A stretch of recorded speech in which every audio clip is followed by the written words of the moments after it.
Noah never thought trust could shatter in a single night. But when the woman he loved betrayed him, he was forced to confront a painful truth. Sometimes, survival means letting go of the life you thought you were building. In the ruins of heartbreak, Noah must find the strength to heal, to believe again, and to discover that love, real love, sometimes begins only after everything else falls apart. Welcome to Infidelity Truths. Before we dive into today's gripping story, please take a second to like this video and subscribe to our channel. Your support helps us create more thrilling stories just for you. Let's begin. The night everything changed. Noah had no idea his world was about to shatter that night. He had been invited to a surprise party to celebrate a friend's promotion. His wife, Olivia, had gone ahead to help set things up. Not surprising, given her flair for theatrics and her love of planning elaborate events. When she suggested he arrive late to make a memorable entrance, Noah didn't think twice. He trusted her completely. There was no reason not to. But the moment he stepped through the front door, a strange unease gripped him. The house was alive with music, laughter, and the buzz of celebration. Guests moved about, dressed smartly, drinks in hand, their faces bright with joy. It should have felt warm, familiar. But it didn't. Something was off. He scanned the room for Olivia, expecting to find her behind the bar mixing drinks or laughing in a circle of friends, but she wasn't there. She was nowhere. A ripple of dread stirred deep in Noah's chest, growing stronger by the second. Then a woman he didn't recognize approached him. Her expression was tense, her eyes heavy with something she didn't want to say. She hesitated, then leaned in, her voice a whisper. "You should check the guest room upstairs." The words hit him like a cold slap. Without understanding why, instinct took over. His heart thundered as he climbed the stairs, each step pulling him farther from the life he thought he knew. He paused outside the guest room door, the doorknob icy in his grasp. After a deep breath, he turned it. The door creaked open. Time froze. There, inside, was Olivia, wrapped in the arms of another man, their bodies too close, their faces too familiar. Noah stood paralyzed. Olivia's eyes met his, wide with guilt, full of panic. No words were spoken. They didn't have to be. The silence screamed louder than any explanation ever could. Noah didn't yell. He didn't demand answers. He simply turned and walked away. The night air outside was sharp against his skin, but it couldn't cool the fire raging inside him. He drifted through the rest of the evening in a haze, voices and faces blending into meaningless noise. The betrayal echoed through him, raw and relentless. When Olivia returned home later, he couldn't bring himself to speak. He didn't want excuses, didn't want lies. He sat in cold silence, weighed down by the enormity of what had shattered between them. By morning, she insisted they talk. They sat across from each other at the kitchen table, a place once filled with laughter, now hollow and cold. Olivia trembled, her eyes swollen from crying. Noah's face was unreadable, his rage and heartbreak hidden behind a wall of calm. "I don't even know where to start," Olivia said, her voice cracking. "But I need to try. Please, just let me talk." Noah took a slow sip of his coffee, then set the cup down with a dull thud that made her flinch. "Speak," he said, his voice flat, sharp. "But know this, there's nothing you can say that will change how I feel right now." Olivia nodded, breaking into fresh sobs. "It was a mistake. A terrible, horrible mistake. I don't want to lose you, Noah. I love you. I've always loved you." A bitter laugh escaped him, humorless and hollow. "Love," he repeated coldly. "You call that love? Sneaking around behind my back? If that's your version of love, I want no part of it." She crumbled before him, her sobs shaking her small frame. "I was scared," she whispered through her tears. "I thought you didn't care anymore. I was weak. I made the worst mistake of my life." Noah stared at her, trying to find a trace of the woman he once adored. But she was gone. All he saw was a stranger. The silence between them grew thick, heavy with all that had been lost. He could walk away or stay and try to rebuild. Either choice would define his future. Olivia reached for him, hands trembling. "There's no undoing this," she whispered. "But maybe there's still something left to fight for. Please, Noah. I'm begging you, give me another chance. Noah stood abruptly, his heart pounding, torn between fury and sorrow. He turned away, but then faced her one last time, his voice breaking. What hurts the most, Olivia, he said, is not just what you did, but that you were able to lie to me. How could you? Each word was like a dagger, cutting through the last fragile threads that bound them. Our marriage was built on trust, he said. Without trust, there's nothing left. Olivia said nothing, her face wet with silent tears, shattered by the truth she could not escape. For a brief moment, compassion flickered inside Noah, an ache for the woman he had loved so deeply. But it was quickly buried by the reality of her betrayal. Olivia, he said, I've spent days thinking about everything, about our love, about your betrayal, and I realize now I can't stay. Not without trust. And without trust, there's nothing left between us. Tears welled up in Olivia's eyes, but this time she didn't beg. She just nodded, broken. I understand, she whispered. I know I've lost you. A pang of guilt twisted inside him, but it wasn't enough. Love alone couldn't fix what had been shattered. I wish you peace, Noah said gently. And with that, it was over. The divorce was quiet, clean, far sadder in its silence than any screaming match could have been.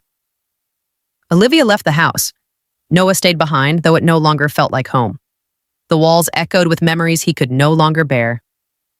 Time passed. Noah forced himself to move forward, to laugh again, to trust again, little by little. But at night, when the world grew quiet, memories still haunted him. The wound never fully healed. But he knew deep down he had made the right choice. He had chosen to save himself. One crisp morning, walking alone under a wide, empty sky, Noah whispered to no one in particular, Life goes on, and so will I. It wasn't the ending he once dreamed of, but maybe, just maybe, it was the beginning of something new. The days turned into months. Noah filled them with work, late nights, and long walks in the cold air. He told himself he was healing, and in some ways he was, why?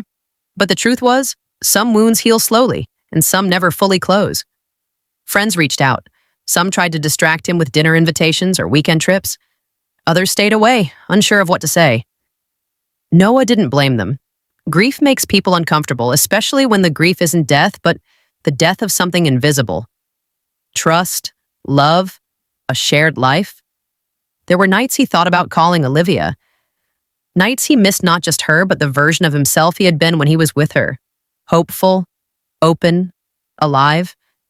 But he didn't call, because the past is a place you can visit but never live in again. Spring came. The world around him began to thaw, and so did Noah, slowly, painfully. He noticed the warmth in the breeze, the small budding flowers that dared to rise from frozen ground, and something inside him shifted. He realized he had spent so long surviving that he'd forgotten how to live.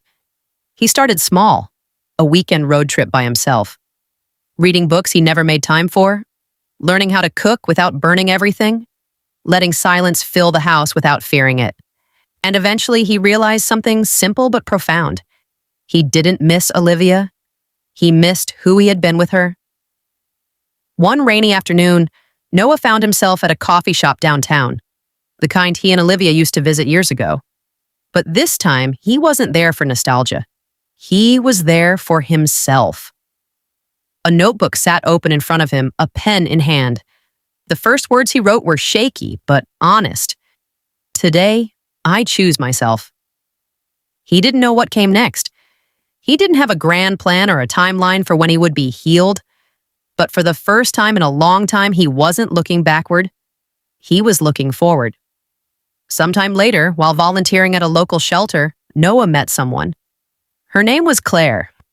She wasn't Olivia. She didn't come with grand promises or sweeping declarations. She simply smiled at him, a quiet, genuine smile that asked for nothing and offered peace. It terrified Noah at first, the thought of trusting again. But Claire wasn't there to heal him. She wasn't there to fix him. She was simply there. And slowly, Noah began to realize that moving forward didn't mean erasing the past. It meant learning to carry it differently. On a warm evening, months after he first met Claire, Noah stood alone on a hill overlooking the town. The sky was streaked with gold and purple, the sun dipping low. He closed his eyes and breathed deeply. The pain was still there, a part of him, like a scar. But it no longer controlled him, it no longer defined him. He smiled to himself, a small, real smile. Life goes on, he whispered again. And so do I. And this time he believed it. The seasons kept turning, and with them, so did Noah's life. By the time autumn arrived again, he had built something quiet but strong, a life that was entirely his own. Claire was part of it now, but not in the way love had once overwhelmed him. There were no desperate declarations, no frantic efforts to hold on too tightly. What grew between them was slow, careful, and rooted in understanding. It wasn't about filling a void, it was about sharing a life. Noah and Claire often spent weekends wandering through farmers' markets, fingers brushing but never clinging. They talked about books, dreams, fears, never rushing, never forcing. Claire never asked Noah about his past unless he offered pieces of it, and even then, she listened without judgment. One evening, as they sat on the porch watching the leaves fall, Claire turned to him and said softly, "You don't have to be anyone but yourself, you know." And something in Noah's chest, something that had been locked away for so long, quietly, beautifully, let go. Time didn't erase the hurt. Some days the memory of Olivia would resurface, a ghost from another lifetime. But it no longer paralyzed him. It no longer poisoned the future. Healing hadn't meant forgetting. It meant accepting that the pain had been real and that it had shaped him. But it didn't have to define him. He was allowed to move forward. He was allowed to find happiness again. He was allowed to trust himself. One crisp November morning, Noah woke up before Claire. She was asleep beside him, her breathing steady and calm. The early light painted the room in soft gold. Noah watched her for a moment, feeling something rise in him, something warm and unwavering. It wasn't the dizzy, reckless love of the past. It was steadier, deeper. A love built not on need, but on choice. He leaned over and pressed a kiss to Claire's forehead. She stirred, smiled sleepily, and reached for him without opening her eyes. For the first time in a long time, Noah knew. He wasn't broken anymore. He wasn't surviving. He was living. And he was ready to love again, not because he needed saving, but because he wanted to share what he had rebuilt inside himself. Later that day, walking hand in hand beneath a sky filled with falling leaves, Noah whispered into the cool air, "It's not the life I thought I would have, but maybe it's the life I was meant for." And Claire, hearing him even if she didn't catch the exact words, squeezed his hand gently. Noah smiled. The past was behind him. The future was open. And he was finally beautifully free. Noah built a new life. Not quickly, not easily, but with patience and grace. He and Claire married quietly under a wide, open sky, surrounded by only a few friends who truly knew their journey. There were no grand speeches, no dramatic declarations, just a simple vow spoken with quiet certainty. I choose you, every day, with every breath. And for Noah, that was enough. He never forgot the past. He didn't pretend that Olivia had never existed, or that the pain he had endured hadn't shaped him. But he no longer carried it like a wound. It had become something else. A lesson, a part of his story, but not the whole story. One evening, much later, Noah sat on the porch of their home, a steaming mug of coffee in hand. The sun dipped low on the horizon, painting the world in soft pinks and oranges. Claire sat nearby, laughing gently at something in a book she was reading. The sound of her laughter, light, easy, filled Noah's heart with a kind of peace he hadn't thought he'd ever know again. He thought back to the man he had been, shattered, lost, sitting alone in a cold kitchen with a broken heart and a colder cup of coffee. How far he had come. How far he had allowed himself to come. Noah knew now. Life was never about avoiding pain.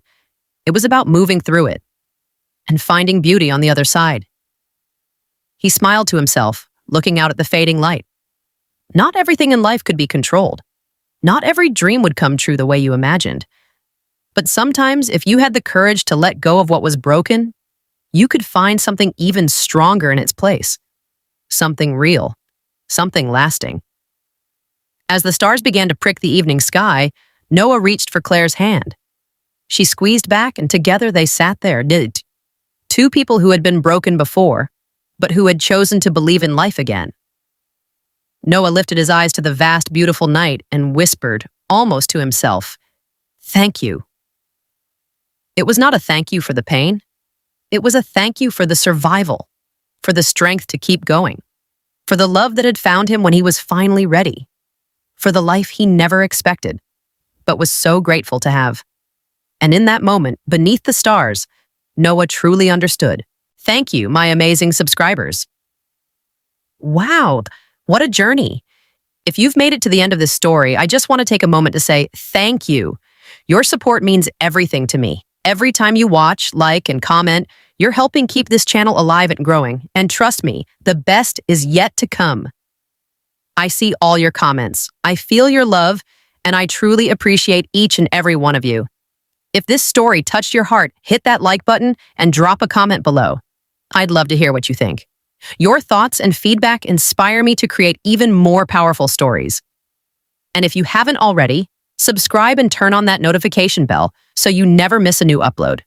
More shocking twists, emotional journeys, and real-life lessons are on the way, and I don't want you to miss a single one. Together, we're building an incredible community, and I'm so grateful to have you on this journey with me. Stay strong, stay inspired, and remember, sometimes life's greatest lessons come from the most unexpected moments. See you in the next story.